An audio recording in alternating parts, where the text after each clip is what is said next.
Well, the exotics at Durbanville will begin in race number 2 at 13:05. It will be the start of the bipod. It's over 1,600 meters, and we'll have a look at the field at the time of recording. It's not the big field that goes to post over the 1,600 meter trip. How many horses? Yeah, it's just 8 runners that will go to post. And in race number 1, we mentioned that the Hollywood Bets syndicate could have a very, very good day because they got some fancied runners throughout the card. And this is another one that I like here, Raheel. Meta, Brett Crawford's runner with Louis Mkhotwa up. And there's not much that will separate herself and Beneath the Moon. I see there was a form reversal last time out at Durbanville. Of course, Kennel with Beneath the Moon winning. And I don't think there'll be much to separate the two again. But again, we speak about draw swing around sizes of fields and what a big difference it makes. And Meta's got a massive draw swing around from last time out. I don't see her as far back as she was last time out. We know that she can race up handy if she wants to. Yes, absolutely. And as you mentioned, with the positive draw, she's going to be right up there as she was in that penultimate start at Kenilworth when she went around the turn, the 1,600 meters. She was right up in striking position and she got the job done. And obviously, Beneath the Moon looks to be the front runner once again, Cruising California, a runner that can go up handy. So I don't think it's going to be too hot of a pace in the race. I think they'll go a decent pace for this race. It's just a small field. I like a horse here by the name of Call It Fate. Now, I liked her last time out at 14-1 in the market, and she moved up to a point, and then she was just outrun in the closing stages of the race, and she could well be better over 1,400 than she is over 1,600, but I'm going to stick with her once again.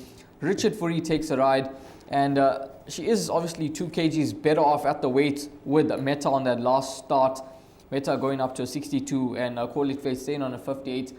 And I think that she could possibly reverse the form with Meta and around 4-1 in the market, with Richard getting back aboard, and he's got the best relationship with this individual. 3 rides for a win and a second. She's got a neat draw. She was drawn in gate 6 last time out. She does have a second round after rest, which I think is going to suit her nicely because she's going to strip a much fitter individual. So she's going to be the top choice. Healthy Respect for Meta and number 1, Beneath the Moon. And then the horse that ran second behind Meta last time out and second in that race was Costa Esmeralda. She's gone up 1.5 kgs.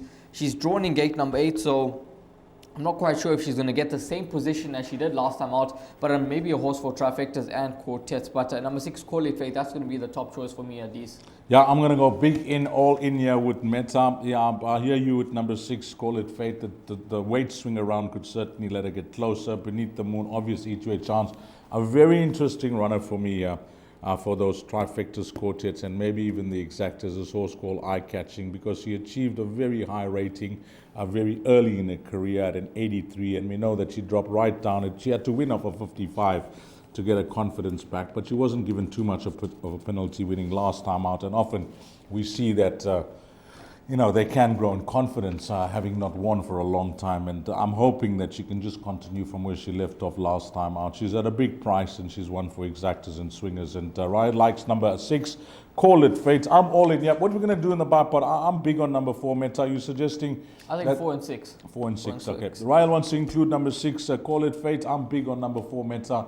I think it could be race 1, race number 2, Hollywood Bets to the 4.